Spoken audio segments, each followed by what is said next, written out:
it's kind of like it goes together. It's kind of like that idea. And the trouble is, a lot of kids now, it's like they kind of get into the drugs, and then, you know, the rock and roll comes after that. And I mean, you know, to be honest, if you go down that road, drugs are going to take command over anything you're doing anyway.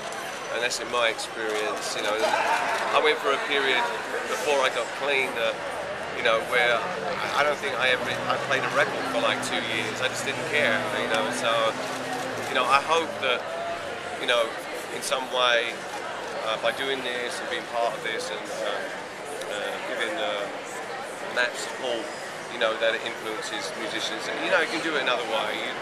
There was a time when I thought I really couldn't perform. I couldn't like do what I had to do if I wasn't high or if I wasn't in that kind of state. You know, if you like, but it's kind of a myth. It's rubbish. Is that cliche as an artist that you have to suffer for your art? You know, well, I think, you know, all artists like have to suffer on some level to create good art, but like it's not the be all and end all. It's like I think it is a myth that makes the best art. You know, so.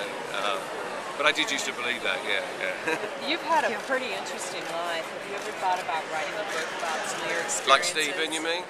I like the title of his book, it's great. You've had a really interesting life, you know. You know, people have asked me, and you know, I'm not ready to do anything like that. I mean, I don't know. I don't know if it's that interesting, really. You know, really? I don't know. But people, you know, I think everybody lead interesting lives. You know, you know, we all have these like weird things that get thrown at us, and you know, I just happen to be in a band, and you know, people kind of get a little bit more interested, I guess, because I'm on stage and stuff.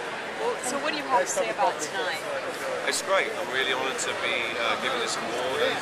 I'm, to be honest, more excited to just be performing. But and I got to ask you about Stevie Ray.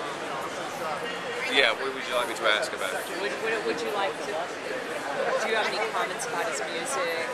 Well, he's a great player. He was a great player. You know, and his musical, you know, his guitar playing was unique. And played great guitar. Great, thank you.